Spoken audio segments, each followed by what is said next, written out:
In this video, we are to calculate the support reactions and we are to draw the shear force in the bending moments diagram for the simply supported beam with the UDL covering the entire span. So the UDL has a force per unit length of 15 kilonewton per meter and it covers a span of 6 meters. First of all, we need to calculate for the support reactions. This is a hinge support and a hinge support has two reactions. It has a vertical reaction and the horizontal reaction. So we'll call the vertical reaction VA and the horizontal reaction HA. This is a ruler and the ruler has only one reaction depending on the orientation. So because of how it has been positioned, it has only one reaction. If it is positioned this way, then it will have a horizontal reaction this way. So this is VB. Let's make use of the equilibrium equations to calculate for the support reactions. So sum of moments about A is equal to 0. So we're taking moment about point A. 15 kilonewton per meter is the force per unit length. So to get the force, we need to multiply by the span of the UDL. We're taking clockwise moments to be positive. I'm going to get 15 times 6, and this will give us the force of the UDL, and it is acting at the middle. It acts at the middle of the UDL. Because we know that it acts at the middle of the UDL and we are calculating moments, we need to multiply by the perpendicular distance to where I'm taking the moment, and that's 3 meters because it's acting at the middle, so 3 meters. So times 3. This VB of course an anti-clockwise moment, so it's minus. So VB times the perpendicular distance from where VB is acting to A, and that's 6. So minus 6 VB is equal to 0. We'll make VB the subject. So 6 VB is equal to 15 times 6 times 3. And we'll divide by 6. So VB will be equal to 45 kilonewton. So that's for VB.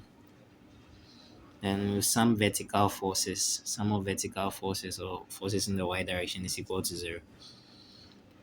Let's take upward forces to be positive. VA is moving up, so VB is moving up, so positive plus VB. The whole UDL is coming down, so it's going to be minus the force, and the force will be 15 times 6. HA is now a vertical force, so everything here is equal to 0. We'll make VA the subject, so VA is equal to 90 minus VB. We already know VB to be 45 kilonewton. So 90 minus 45, and that's going to give me 45 kilonewton. The UDL is a symmetrical load, so it's covering the entire span, so it's symmetrical. So it's fair to say that VB is equal to VA.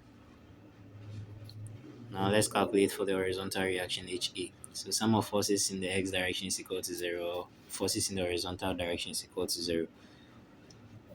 Let's take forces moving to the right to be positive.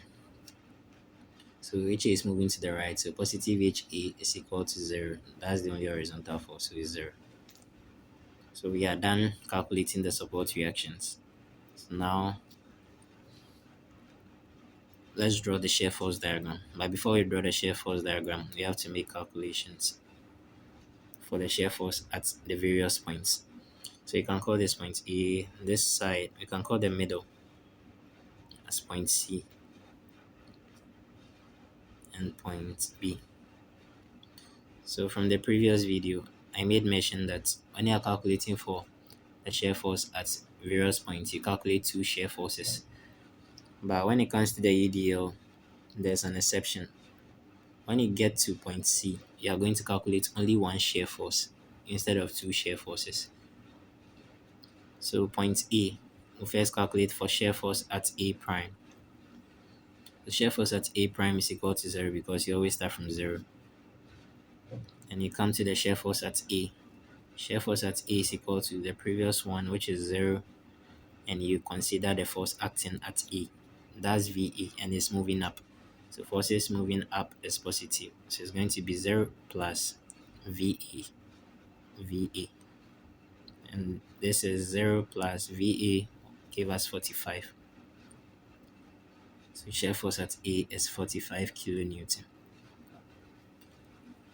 Then you get to shear force at C. You only calculate for only one shear force. So shear force at C is equal to the previous one, which is 45. So we are at this point. It's 45. But there is a UDL, okay, acting at this span, this part of the span. So from here to here is 3 meters. And it's coming down. It's moving down. So it's going to be minus, we need the intensity, or we need the force. So the force will be 15 times, is uniformly distributed. So from here to here is also 15. It's not going to be 15 divided by 3. It's going to be 15 times 3. 15 times 3. And that's going to give us the force for this part. So everything here is equal to 0. Oh, sorry. Everything here is equal to here 0. 45 minus 45, so 0. So we are done with this part. And now we come to point B. So calculate for two shear forces at point B. So we have shear force at B prime, and that's equal to the previous one, which is 0. So just like what we did for this side, we know that there's a UDL at this section of the beam. So from here to here is also 3 meters, and we'll find the intensity is acting downwards. So it's going to be minus 15 multiplying the distance from here to here, and that's 3. So times 3. So this is going to give us negative 45 kilonewton. Yeah, that one shear force at B prime. So it comes to shear force at B, and that's going to be negative 45, the previous one. Then we'll consider the force acting at B is VB, and it's moving up, so it's positive VB. So plus VB. And this will give us negative 45 plus, we know VB to be 45. So 45. Everything here will be equal to 0. So the shear force diagram, you start from 0 and you end at 0. If you don't end at 0, then there's something wrong with the calculation. So let's draw the shear force diagram. The shear force diagram. So looking at this beam, we have point A here, and there's point B here, and point C was acting at the middle. So at point A, we have shear force at A prime to be 0. So 0 here. Shear force at A to be 45. So still at A, you move 45 kilonewton. And you join them, you join the 2 points.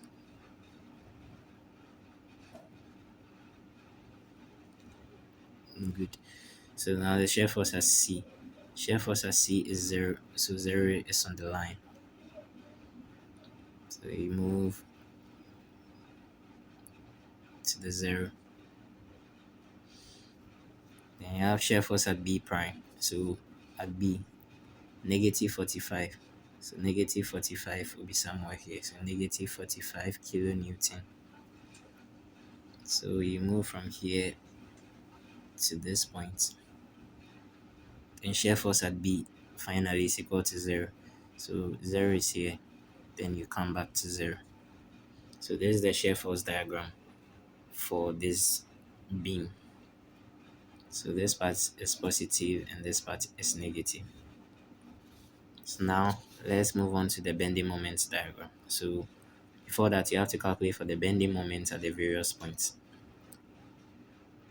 So the bending moments. So bending moment at A. So bending moment at A.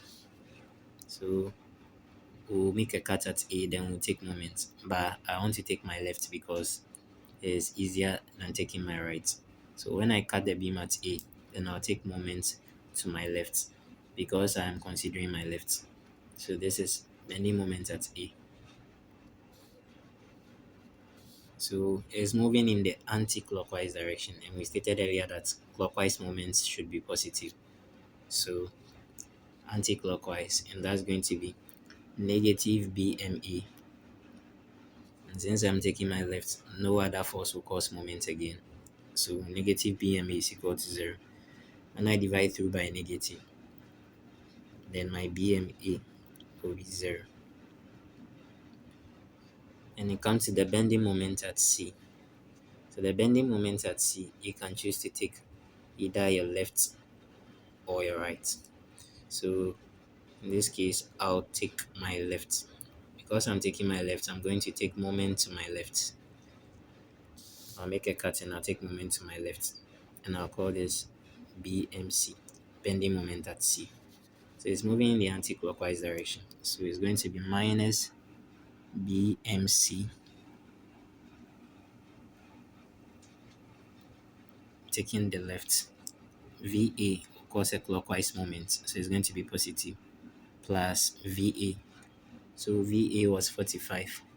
So plus 45 times the perpendicular distance to where I'm taking the moment. So where you make the cut is where you take the moment. So perpendicular distance from here to here is 3 meters. So 3. So VA has caused the moment. This UDL will also cause a moment, but it will cause an anti-clockwise moment. So it's going to be negative. So the force, the UDL is 15, so it's going to be 15 times the span of the UDL, which is 3, to give me the force. Then now, since I'm calculating moments, I have to multiply by the perpendicular distance. So the perpendicular distance will be from the center of the UDL, because the load of this UDL acts at the middle, center of the UDL, or the centroid of the UDL, to this point. And that's 3 divided by 2. And that will be 3 over 2, or 1.5.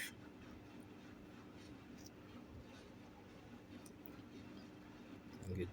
So everything here is equal to 0. So these are the only forces that will cause moments.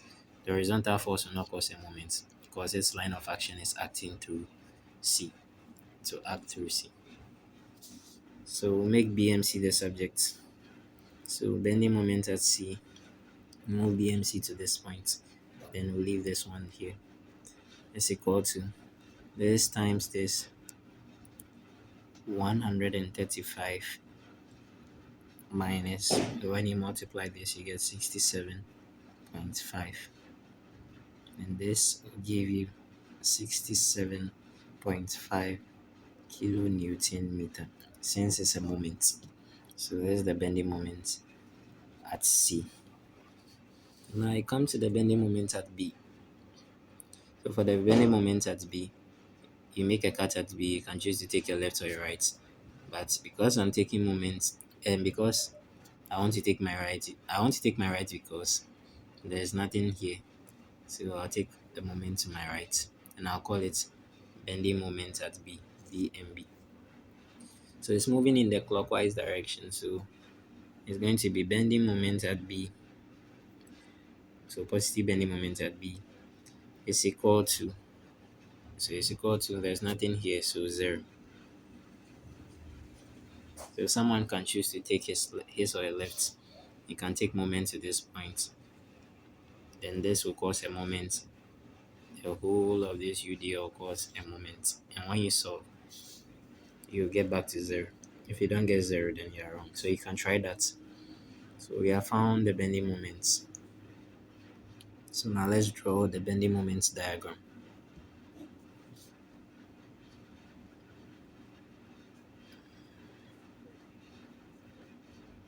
So you have point A, point B, and the middle is point C. Point A is 0, and bending moment at A is 0. Bending moment at C is 67.5 kilonewton meter. And bending moment at B is 0. But when you are drawing the bending moment for a uniformly distributed load, you always get a curve. So it's going to look like this.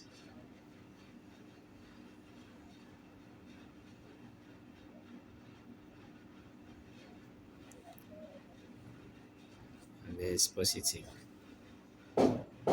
So there's the bending moment diagram. And this is the shear force diagram. So with the shear force diagram, you are going to get, when you're dealing with UDL, you are going to get an inclined line or a diagonal line. And for the bending moment diagram, you are going to get a curve. Thank you for watching this video.